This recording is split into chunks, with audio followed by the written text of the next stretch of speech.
Oh my God, ladies and gentlemen, what have I woken up to? 7-0 to Liverpool against Man United, Wow. Man United fans were laughing about 007 with Mudryk. To be honest, I had no idea what that even meant, but later on came to realization 7 matches played or something like that, 0 goals, 0 assists. I mean, this club and the fan base sometimes are so silly, and they've truly been humbled to the highest degree. Look, we've got a couple of really interesting Chelsea news to cover and a couple of side news as well, so let's get on with it. All right, here we go, back again on the other side of the coin. All right, welcome back to the other side of the coin, ladies and gentlemen. Let's get in on this latest Chelsea news. First off, Kovacic has had some really interesting things to say, most specifically in regards to the formation. And I'm glad he's spoken about this because this is a very important note. Let's have a look at what his quotes are saying. 10th place is not good for Chelsea. It was great. It was a great atmosphere, and we showed them that we can fight for this badge, and we gave them the 3 points, which is great. We got the 3 points. That's all we can ask for, I suppose, and hopefully the performance gets better and better. But it's this second part of the quote that was very, very interesting to me. I think this formation worked really well. We are used to this system since a long time, and he further goes on to say that they took the entire week to prepare for this particular formation. It's something that comes natural to them. Look, I hope we continue with this. I've been speaking about this since I think the Dortmund game, that we should revert to 3 at the back. It's something that we are well accustomed to.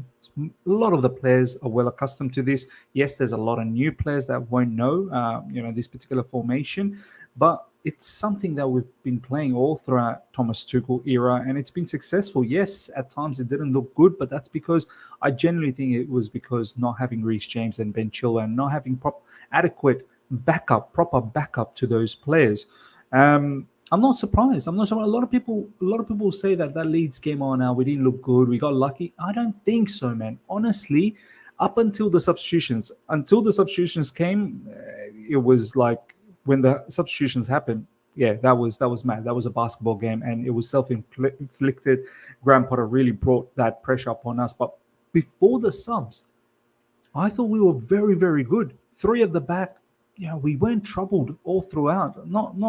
Nothing major really happened to us. Yes, all due respect, it was Leeds. I understand.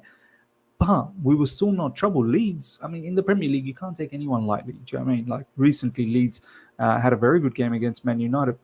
Recent scoreline for Man United against Liverpool makes me think maybe Man United are just a bit overhyped. But look, defensively, we looked all right. Besides Koulibaly, who looked a bit of a weak spot in the first half. In the second half, he absolutely took care of it and rectified the situation from the first half.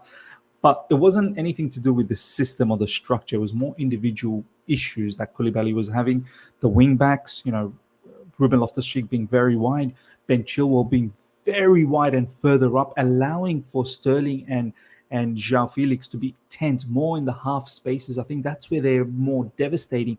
That's where defenders find them a lot more unpredictable.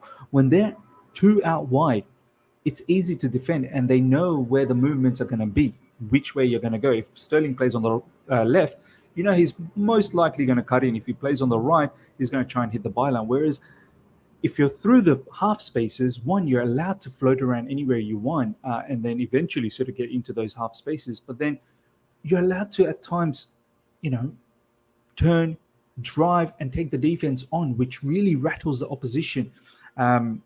And the midfield duo of Enzo Fernandez and Kovacic, I think in tandem worked really well. Enzo Fernandez, that deep lying, register kind of a player, whipping in those diagonal balls, and finding those runners of Ben Chilwell or João Felix or even Ruben Loftus-Cheek at times. So, look, this particular setup, personally, I feel like it works for the time being. The 4 at the back, look, eventually we can go at the back. But for me, I don't really care. I'm not so, stuck on a particular formation, but that's what we have to play.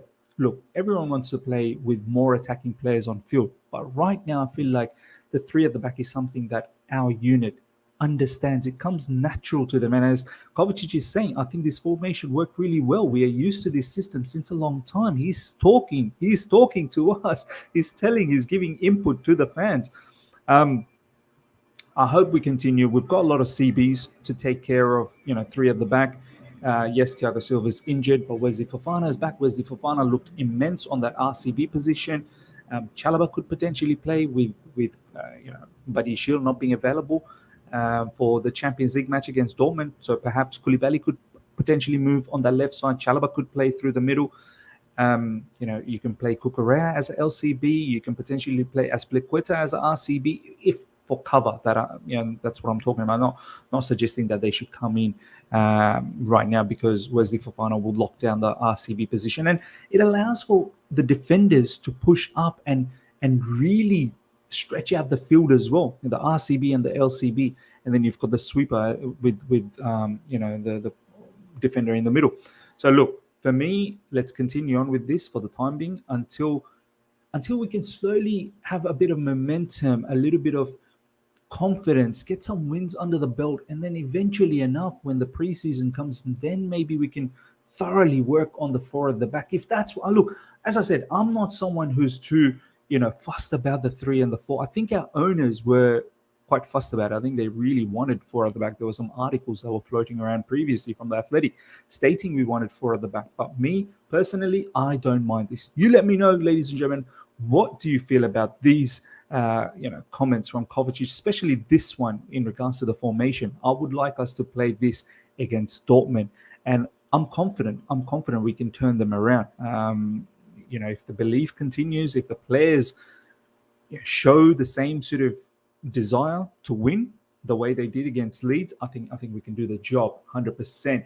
And there's another really, really good news in regards to this, because there's some notable absentees from Dortmund, specifically their goalkeeper, who was immense against us in the first leg, and also Ademay, who's not available. Next up, ladies and gentlemen, check this out. Chelsea still hold an interest in Tammy Abraham. Even after the ownership takeover, there is a 70 million buyback option. This is coming from The Athletic. Look, I don't know. All I'm going to say is I think Tammy Abraham has improved. He has improved.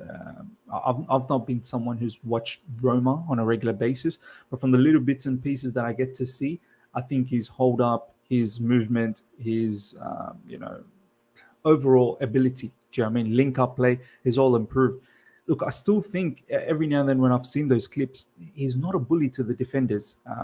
Predominantly, he's not a bully. At times, maybe he can get the job done, but predominantly, he's not a bully. He can definitely improve on his aerial game.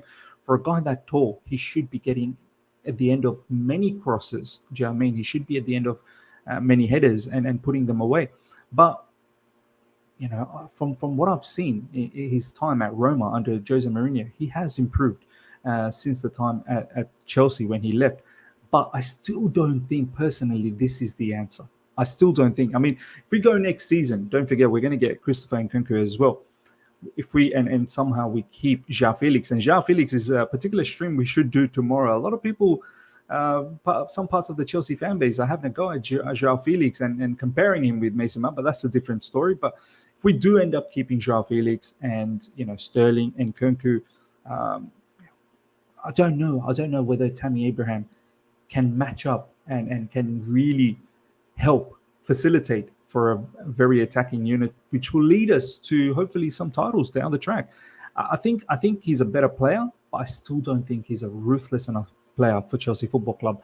I mean, at the moment, you've got someone like Victor Osimhen absolutely ripping it apart in Serie A, and probably one of the best strikers going around. Now, that's the level that we need to look for. And if we can't get that, let's not settle for something a little bit less than that.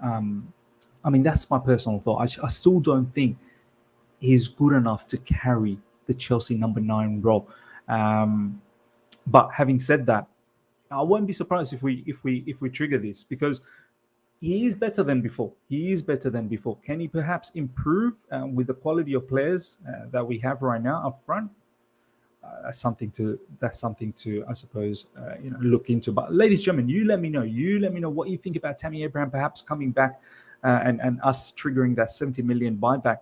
Me personally, I'd take a pass. I'd take a pass on this one. Next up, ladies and gentlemen, the two side stories that I was telling you about. Gregor Kobel will miss the game against Chelsea with injury. That's Dortmund's goalkeeper. That's a huge miss. Huge miss for Dortmund. He was immense for us. So, and the secondary keeper apparently is not good, bruv. Is not good. Has been letting in quite a lot of goals. So, look, I hope we go at them. I hope we go at Dortmund at Stamford Bridge. I mean, we should have won that first leg.